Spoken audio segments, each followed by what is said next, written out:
Bonjour et bienvenue à notre débrief MotoAxe. Suite à la troisième course, donc 2021, MotoGP, Portimao, le retour en Europe. Alors, le très bon signe de cette course, c'est bien sûr la victoire de Fabio Quartararo, sa deuxième victoire d'affilée, la troisième victoire d'affilée de Yamaha, donc 3 sur 3 pour Yamaha depuis le début de saison. Alors ça, c'est un très bon signe, hein, Fabio qui prend la tête du championnat du monde. Et c'est aussi un très bon signe pour Yamaha en fait, parce que Portimao, c'était une course qui a été très difficile pour eux l'année dernière, à part Morbidelli qui avait fini troisième. Toutes les autres Yamaha étaient en dehors du top 10. Et donc, c'est peut-être un tournant, c'est peut-être aussi un signe voilà, pour Yamaha qui aurait peut-être trouvé la solution donc, aux problèmes qu'ils ont eu l'année dernière, ces problèmes d'inconsistance où ils pouvaient gagner sur une course et puis être complètement en dehors du top 10 sur une autre course. Donc voilà, très bon signe pour Fabio qui a dominé, hein, qui a dominé aux essais, gros rythme de course, pole position et voilà, une victoire après un départ, encore une fois, les Yamaha qui partent toujours pas très vite. Donc voilà, les aides au départ dans les Ducati, les Suzuki qui sont partis très fort aussi. Mais voilà, après un départ un petit peu difficile, Fabio qui a vraiment imprimé son rythme, personne ne pouvait le suivre. Personne ne pouvait le suivre et Alex Rins en a fait les frais malheureusement. Alex qui a tout tenté, qui a tout donné encore une fois. Alors Alex c'est un pilote qui baisse jamais les bras en fait. Dès que si la victoire est là, il va toujours aller prendre de gros risques et ça fait plusieurs fois que ça le surprend. Et là, voilà, il perd l'avant. Donc il perd des gros points en championnat malheureusement. Mais bon, on ne peut pas lui reprocher de se battre, hein, d'aller essayer d'aller chercher cette victoire. Il était au contact avec Fabio. Donc voilà, Alex Rins, donc un coup dur pour lui. Pour son coéquipier, Joan Mir. Alors Joan, le week-end n'avait pas très bien commencé puisque son chef mécanicien, Frankie Carchedi, a été positif au Covid-19.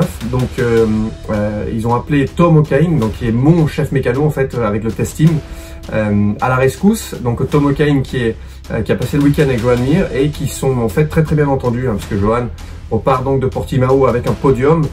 Donc ça c'est très positif pour lui. Joan qui est comme l'année dernière, qui continue à être très régulier. Côté de Johann Zarco. Alors Johann, il a fait une belle course, une belle qualif aussi, il était en première ligne. Très belle course, par contre une petite erreur. Alors c'est une erreur aussi qui est due à un problème mécanique en fait. Il a eu un petit problème de boîte de vitesse, un problème dont Ducati a déjà fait les frais hein, l'année dernière. Donc les boîtes seamless en fait Ducati qui ont des fois un petit problème de sélection. Et là Johann, donc normalement le virage numéro 10, on arrive en 4e vitesse en haut de la bosse. On freine très fort, on rétrograde en seconde et là en fait il était entre deux vitesses et la machine est repassée en première. Donc beaucoup de frein moteur, ça lui a bloqué l'arrière et il a donc ensuite ça l'a poussé et donc il a perdu là.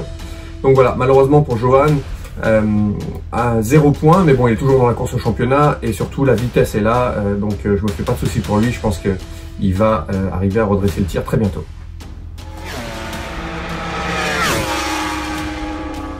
Alors on a eu des belles remontées pendant cette course. Francesco Bagnaia qui était donc qualifié 11e. Alors lui par contre il avait fait un tour de fou en qualif. Il avait la pole position provisoire en fait. Un tour énorme en 38,4, vraiment très rapide. Malheureusement pour lui son tour a été annulé puisqu'il est passé sous un drapeau jaune. Alors la règle donc en MotoGP, quand un drapeau jaune est agité, les tours sont annulés. Donc voilà, Francesco Bagnaia il est parti 11e et il est remonté second. Donc une très belle remontée pour lui. Ça c'est un bon signe parce qu'il a fait une petite erreur à la deuxième course au Qatar. Mais il montre depuis le début de saison qu'il est le leader en fait hein, chez Ducati officiel.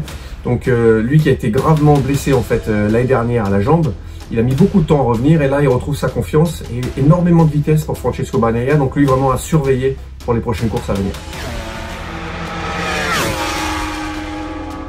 Une autre superbe remontée, celle de Brad Binder.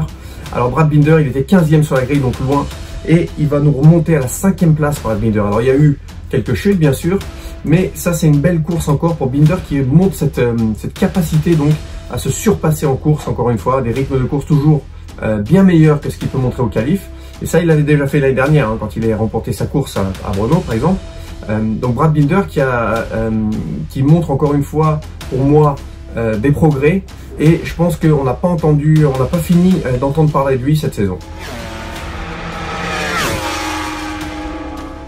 Moins de chance pour son coéquipier Miguel Oliveira qui lui avait fait un week-end parfait l'année dernière, hein, il avait fait la pole position, remporté la course, il avait dominé. Là il a été en difficulté ce week-end et malheureusement pour lui il chute, donc 0 point pour Miguel Oliveira, le pilote portugais, le pilote local. Donc voilà, un week-end difficile pour lui.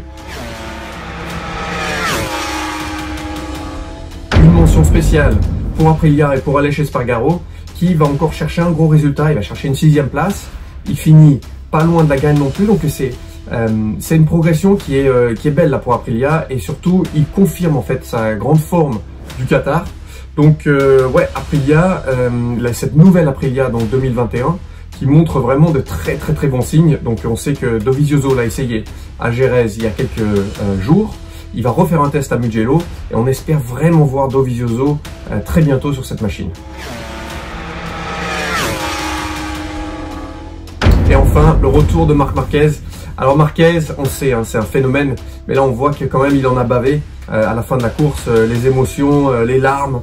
Voilà, c'est pas facile en fait quand on revient comme ça de blessure après un long temps d'arrêt, replonger dans le bain, se remettre dans cette atmosphère de course, la pression, l'adrénaline.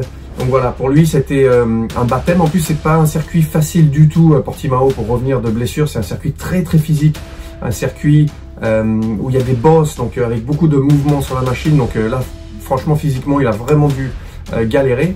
Mais Marc Marquez qui est allé au bout, il est allé au bout de la course. Il était bien parti d'ailleurs et puis il finit finalement 7e. Donc en fait un résultat pas mal du tout pour lui. Surtout il fait pas d'erreur, il s'est pas reblessé. Et là maintenant il va pouvoir reconstruire, hein, puisqu'on va retourner à Jerez maintenant. Il a cette course maintenant sous le bras.